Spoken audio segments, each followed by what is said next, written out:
नमस्कार साथियों, good morning, good afternoon, Ram Ram. देखो, हम बात कर रहे थे भारतीय इतिहास पर, और भारतीय इतिहास पर जिस टॉपिक पर हम अध्ययन कर रहे थे वो टॉपिक था हमारा वैदिक सभ्यता। और वैदिक सभ्यता के अंतर्गत हम बात कर रहे थे वैदिक काल की, और वैदिक काल के अंतर्गत हम बात कर रहे थे विवाह पर। अब विवाह के बाद हम जिस टॉपिक के बारे में अध्ययन करेंगे उस टॉपिक का नाम है स्त्रियों की स्थिति। स्त्रियों की स्थिति स्त्रियों की स्थिति यानी जो महिलाएं थी उनकी स्थिति कैसे थी। देखो, कौन सी बातें हैं, क्या क्या बातें हैं, जरा इन पर आप गौर कर लीजिएगा। और क्या क्या है, देखो, यदि हम स्त्रियों की स्थिति के बारे में बात करें तो ऋग्वेद कालीन के अंदर यदि बात करें तो स्त्रियों की स्थिति बहुत ही सम्मानजनक,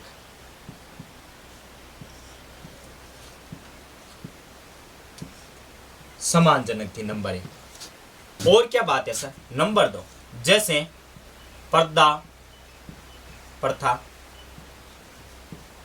नंबर 2, बाल विवाह।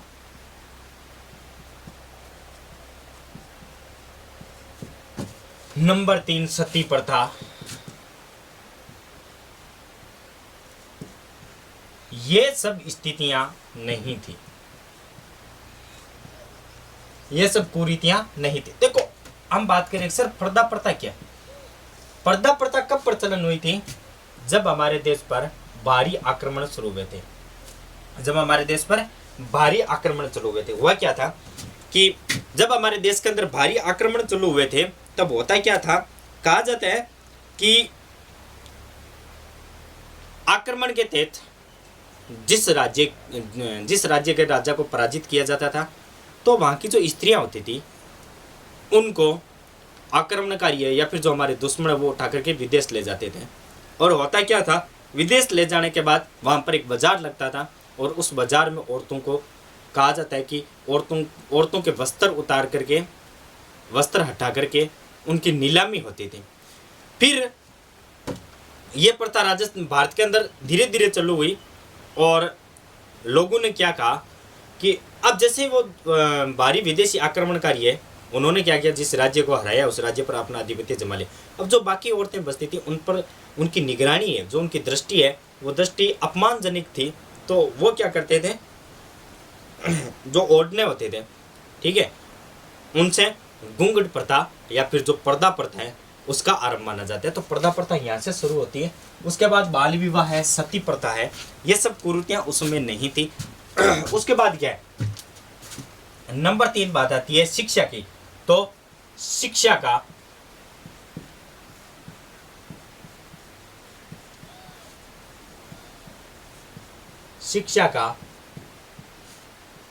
महिलाओं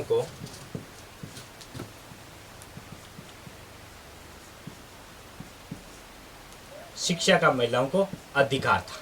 ठीक है, अब देखो, लेकिन एक बात क्या थी, वो बात ये थी, शिक्षा का महिलाओं को अधिकार था, लेकिन महिलाओं को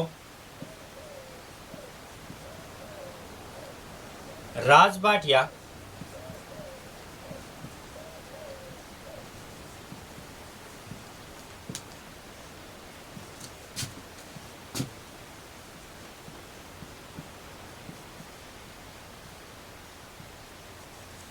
अब और क्या था कि महिलाओं को राजपाट संबंधी कार्य करना या शासक बनने की छूट नहीं थी।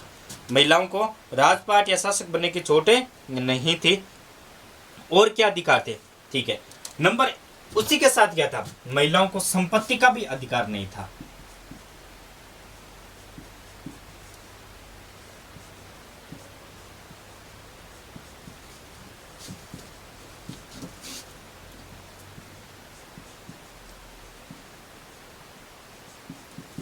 महिलाओं को संपत्ति का अधिकार नहीं था। पूछा जा सकता है कि वैदिक कालीन सभ्यता के अंदर या ऋग्वेद कालीन सभ्यता के अंदर किन दो प्रकारों पर महिलाओं का अधिकार नहीं था।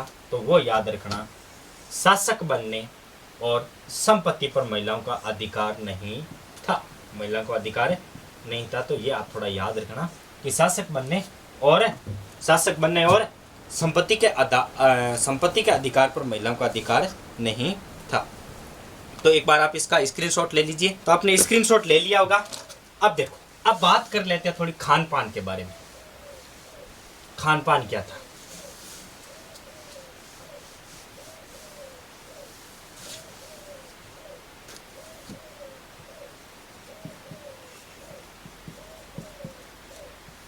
खान पान, तो यदि हम खान पान की बात करें तो शाकाहारी और मांसाहारी दोनों थे। शाकाहारी और मांसाहारी ये दोनों प्रकार के थे। उसके बाद क्या आता है? देखो, यव यानी जो होता है, जो का दलिया दही के साथ मिलाकर के खाते थे। जो का दलिया दही के साथ मिलाकर के खाते थे।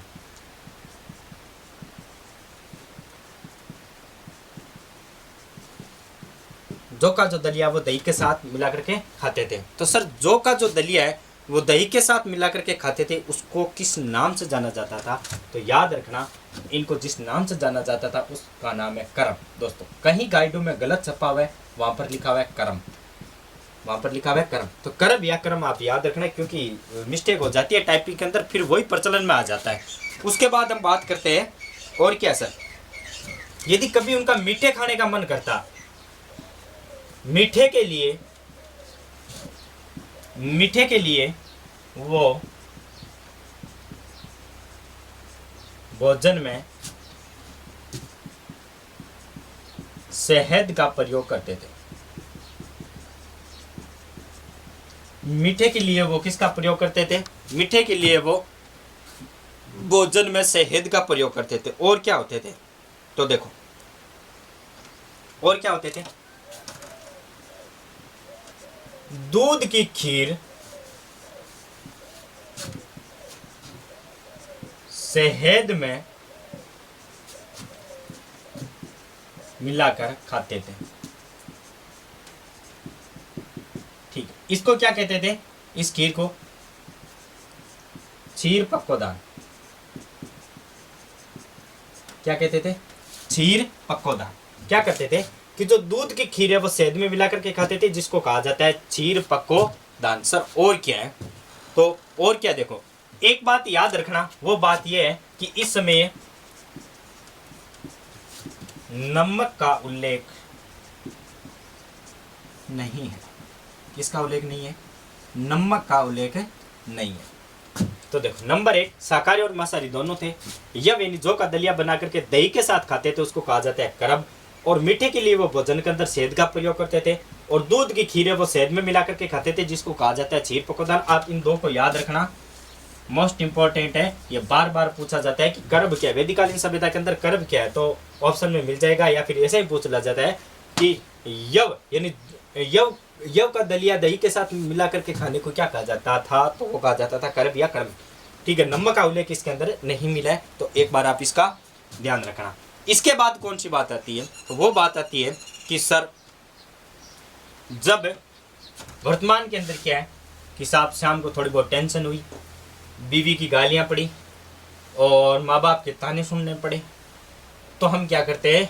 हम तो नहीं करते, लेकिन वैसे क्या करते हैं कि जो टेंशन को दूर करते हैं, तो उनके पास एक चीज़ आती है, वो आती है दारू। कौन सी आती है? दारू। शाम को मस्त पैक बनाया, बीवी के हाथों से पैक बना करके लिया, पूरे दिन की टेंशन खत्म, पूरे साल का जो रंडी रोना है पूरे दिन का वो पूरा खत्म हो जाता था। उस समय क्या करते थे? उस समय मदिरा पान के लिए किसका प्रयोग किया जाता था? तो उसके लिए जिस मदिरा पान के लिए सोम,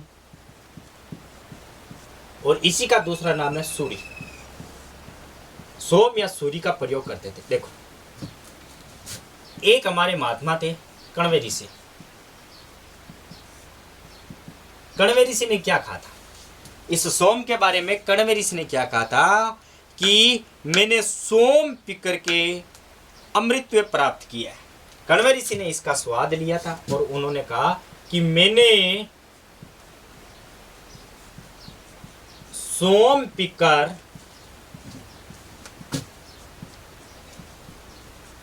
अमृतत्व का प्राप्त किया है। मैंने सोम पीकर अमृतत्व का प्राप्त किया, क्योंकि सब पीने के बाद है वो दिमाग के अंदर जितनी भी टेंशन है वो सारी की सारी टेंशन कुछ टाइम के लिए दूर हो जाती है। आदमी मस्त माइंड रहता है, चाहे कितना भी उस पर कर्जा हो, चाहे किसी भी प्रकार की टेंशन हो, आदमी एकदम मस्त से नींद लेते हैं। क्योंकि वहाँ जो हमारी ज्ञानेंद्रिय है उन वो जो कार्य करती है, वो दारू है ना, जो शराब है, वो उन सबको क्षति पहुंचाती नहीं। एक बार के लिए वो कार्य बंद हो जाता है, मस्तिष्क आराम से रहता है और सो जाता है, यानी इंसान है वो स्वर्ग के अंदर चला जाता है।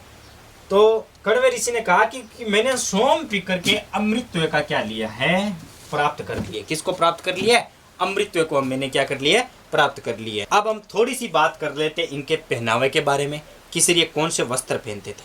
तो कौन से वस्त्र पहनते थे?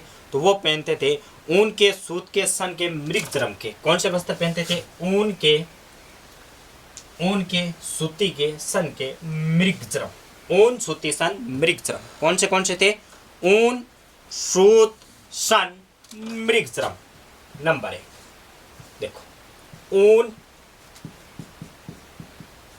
सन, सूत, मृगचर्म, ये क्या थे? वस्त्र थे इनके। क्या थे? वस्त्र थे। ठीक है, ये इनके वस्त्र थे। लेकिन नंबर 1 एक बात आती है कि सर नीवी क्या थी? नीवी क्या थी? बहुत बार पूछा जाता है नीवी क्या थी। तो दोस्तों नीवी थी क्या? नीवी किसको कहते हैं? देखो, कमर से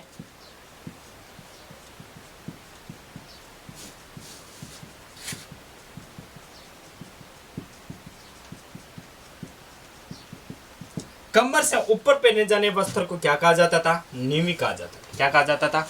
नीवी। उसके बाद बात आती है सर वास क्या है? नीवी के बाद क्या आता है? वास। तो वास क्या है? कमर से नीचे पहने जाने वस्त्रों को क्या कहा जाता था? वास कहा जाता था। और क्या है? और क्या है? तो और क्या है? देखो, एक नाम आता है अधिवास।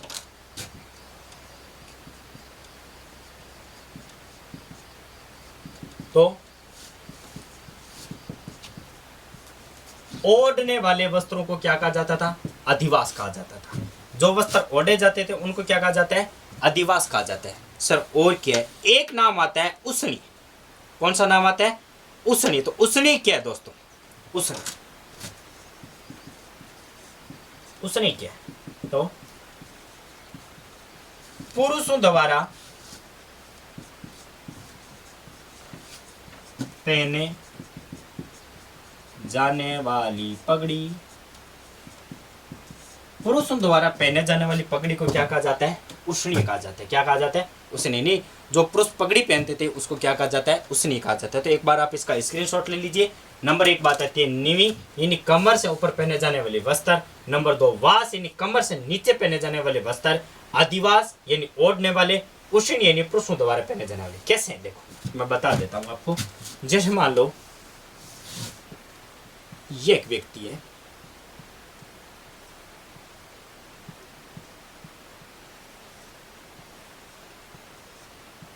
तो ये इसकी कमर है,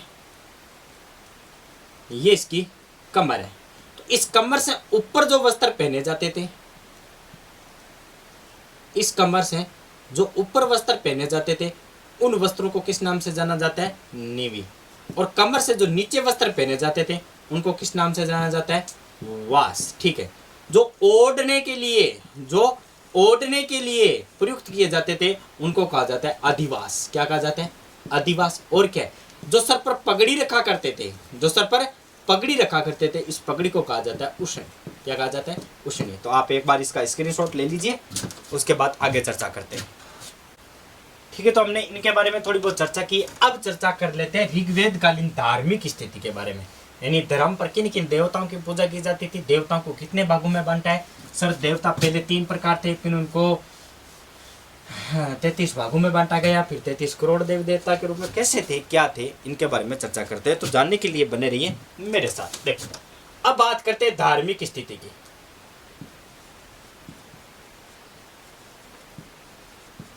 क्या बात करते हैं? धार्मिक स्थिति। सर धार्मिक स्थिति के अंदर देखो, यास्क ने ऋग्वेद कालीन देवताओं को कितने भागों में बांटा है? तो यास्क ने ऋग्वेद कालीन देवताओं को 3 भागों में बांटा है। कितने भागों में? 3 भागों में। कौन से?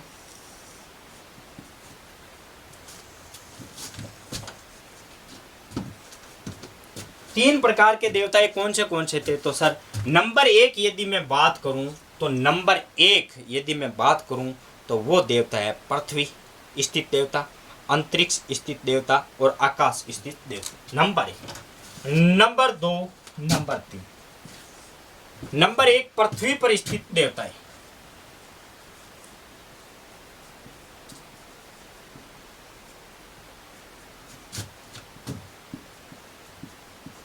नंबर 2 आकाश।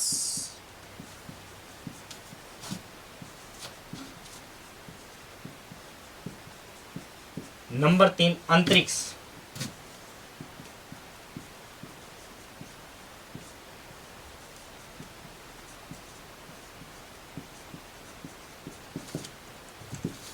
नंबर पृथ्वी, आकाश और अंतरिक्ष। सर नंबर 1 के उदाहरण क्या है? ये 1 नंबर के उदाहरण, ये 2 नंबर के, ये 3 नंबर के। ये नहीं, पृथ्वी, आकाश, अंतरिक्ष। कौन से देवता है? पृथ्वी, आकाश और अंतरिक्ष कौन से देवता है? तो नंबर 1 यदि मैं बात करूं तो उसके अंदर बात आती है, वो आती है हमारी पृथ्वी स्थित देवता। तो पृथ्वी के अंदर कौन से? तो देखो, पृथ्वी के अंदर नंबर 1 आता है सोम, नंबर 2 अग्नि, सरस्वती आदि देवता है। आकाश के अंदर कौन से देवता होते हैं? तो आप सभी को पता है, नंबर 1 हमारे जो देवता आते हैं उनका नाम है इंद्रदेव। कौन से आते हैं? इंद्रदेव, यानी वर्षा के देवता। उसके बाद कौन से आते? मरुत, रुद्र और पवन। कौन से? मरुत, रुद्र और पवन। ये कौन से? आकाशीय स्थित देवता है। सर अंतरिक्ष स्थित देवताएं कौन से हैं? तो दोस्त सॉरी, ये अंतरिक्ष स्थित देवताएं हैं। और आकाश स्थित देवताएं कौन से हैं? सर आकाश के अंदर कौन से देवता रहते हैं? तो याद रखना, आकाश के अंदर सूर्य, उषा, अदिति, वरुण, घोष, मित्र। सूर्य, उषा, अदिति, घोष और मित्र आदि, ये देवताएं कहाँ रहते हैं? आकाश। सर पृथ्वी पर स्थित यदि मैं देवताओं की बात करूं तो पृथ्वी पर स्थित देवता है सोम, अग्नि, सरस्वती और भी है। उसके बाद यदि मैं अंतरिक्ष की बात करूं तो इंद्रदेव, मरुत, रुद्र और पवन देव। देखो इंद्रदेव बरसात के लिए, इसका मतलब पानी भी कहाँ है? अंतरिक्ष में। उसके बाद रुद्र यानी तांडव के देवता कहा जाता है इनको। उसके बाद यदि मैं पवन की बात करूं तो पवन भी कहाँ है? तो पवन भी कहाँ है? अंतरिक्ष में स्थित है सर। उसके बाद मैं बात करूं आकाश की स्थिति की, तो आकाश के अंदर सूर्य है दोस्तों, उषा है, अदिति है, घोष है और मित्रदेव भी कहां पर है? आकाश में स्थित है। कहां पर स्थित है? आकाश में। इन देवताओं को आप याद कर लेना। उसके बाद बात आती है, वो ये है कि जो हमारे इंद्रदेव, अग्निदेव और वरुण देव है। इंद्र, अग्नि और वरुण कौन से देव है? इंद्र, अग्नि और वरुण। इंद्र, अग्नि, वरुण। देखो इंद्र, अग्नि और वरुण, इन 3 देवताओं को सबसे ज्यादा अधिक महत्व दिया गया है। ठीक है, इन 3 देवताओं को सबसे ज्यादा अधिक महत्व दिया गया है ऋग्वेद काल के अंदर। और थोड़ी सी ही देर के बाद हमारा जो ऋग्वेद है, वो ऋग्वेद काल है, वो पूर्ण हो जाएगा। और फिर हम जिस टॉपिक के बारे में चर्चा करेंगे वो टॉपिक रहेगा हमारा, उस टॉपिक का नाम है उत्तरी वैदिक काल, जो हमारा चलेगा 1000 से लेकर के 1000 ईसा पूर्व से लेकर के 600 ईसा पूर्वी तक। देखो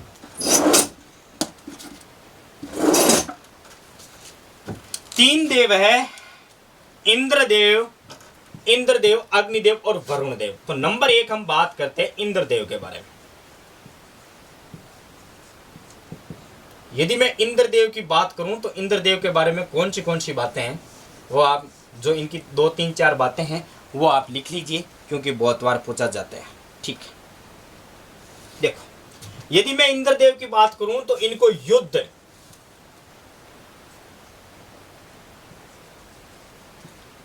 और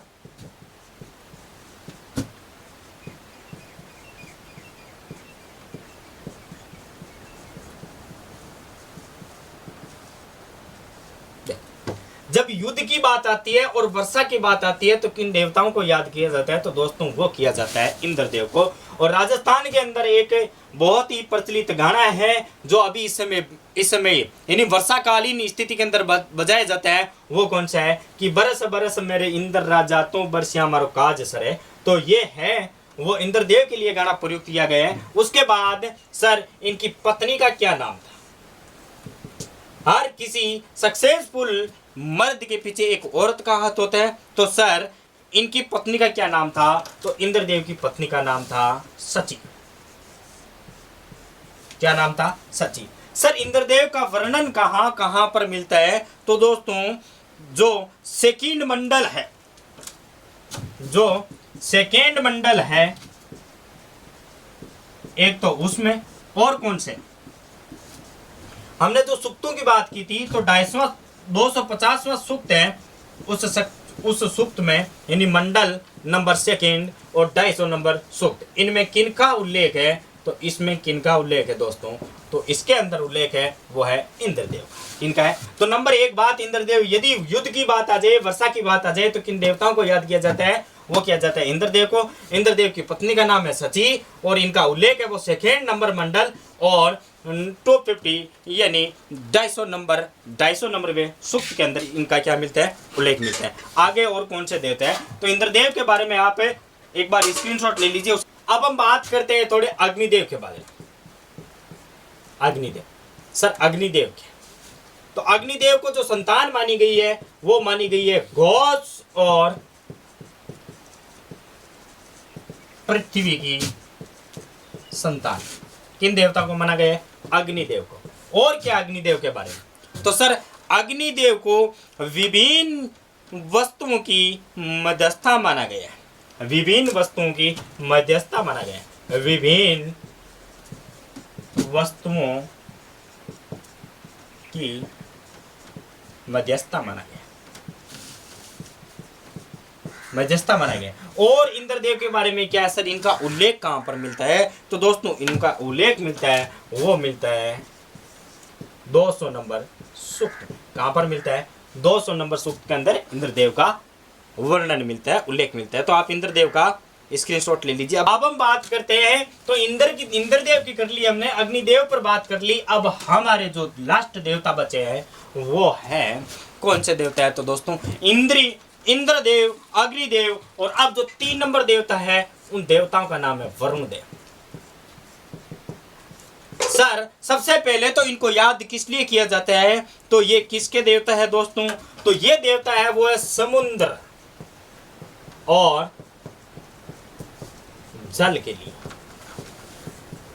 आप जब रामायण पढ़ोगे, जब रामायण देखोगे तो इन देवताओं के बारे में आप विधित रूप से जानकारी ले सकते हो कि जब भी समुद्र या फिर जल अपना रूप दिखाते हैं तो किस देवता को याद किया जाता है? वरुण देव को। आप कहीं जा रहे हो, समुद्र ने उफान ले ली या फिर जल ने आपका रास्ता रोक लिया, तो दोस्तों आपको किस देवता को याद करना पड़ेगा? वरुण देवता को याद करना पड़ेगा। जब बाढ़ आती है, अत्यधिक वर्षा होती है, तो वर्षा के समय हम इंद्रदेव को याद करते हैं। और जब हमारा जल रास्ता रोक लेता है, जैसे हम जा रहे हैं, समुद्र का जल है वो, समुद्र का जो नल है वो खुल गया, ठीक है, तो फिर हमारा रास्ता है वो जल रोक लेता है, तो किसको याद किया जाता है? वरुण देव को। लेकिन जब हमें जल चाहिए, जब हमें वर्षा चाहिए, तो हमें किस देवता को याद करेंगे? इंद्रदेव को करेंगे। इनका दोस्तों 33 बार उल्लेख मिला है। कितनी बार मिला है? 33 बार इनका क्या मिला है?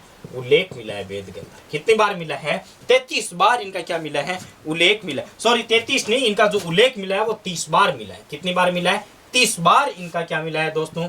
उल्लेख मिला है। सर और क्या है वरुण देव के बारे में? तो देखो वरुण देव को ऋग्वेद के अंदर त्रिस्ता गोपा कहा गया। वरुण देव को ऋग्वेद के अंदर, ऋग्वेद में त्रिस्ता गोपा कहा गया।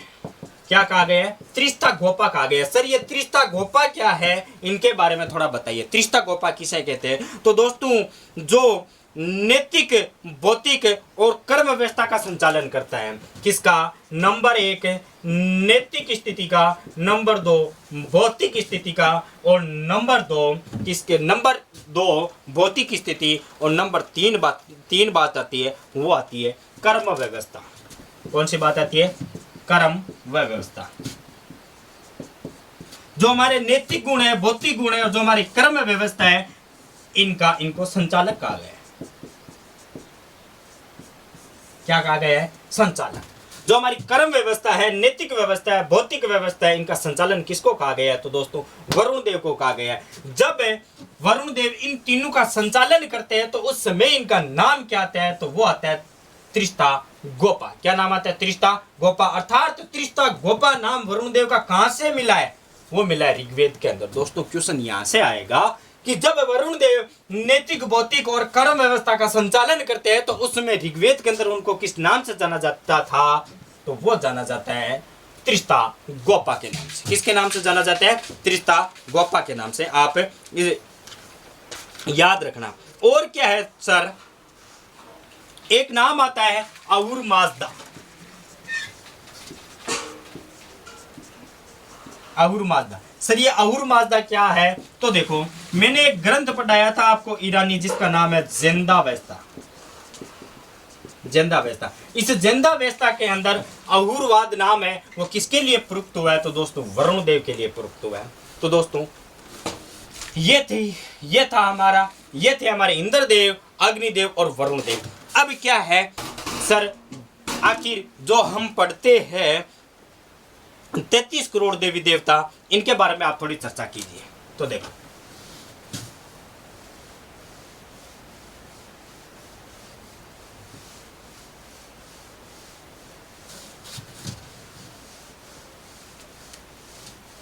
तो दोस्तों सबसे पहले हमने देवताओं को 3 प्रकार में बांटा था। कितनी प्रकार में? 3 प्रकार में। अग्नि, पृथ्वी, अंतरिक्ष, पृथ्वी और आकाश, इन 3 भागों में बांटा था। फिर इनको 33 श्रेणियों में बांटा था, और 33 श्रेणियों से ही कालांतर में चल के इन देवताओं की संख्या कितनी हो गई? 33 करोड़ हो गई। कितनी हो गई? 33 करोड़। तो 3 प्रकार से पहले हमने इनको विभाजित किया था, फिर इनको 33 श्रेणियों में विभाजित किया था, और 33 श्रेणी में विभाजित करने के बाद इनकी टोटल संख्या कितनी हो गई? तो दोस्तों वो हो गई थी 33 करोड़। और इसी के साथ आज हम ऋग्वेद काल को समाप्त करते हैं, और जो हमारी अगली कड़ी रहेगी वो रहेगी उत्तर वैदिक काल की। तो अब मिलेंगे हमारी अगली क्लास में। तब तक जय हिंद, जय भारत।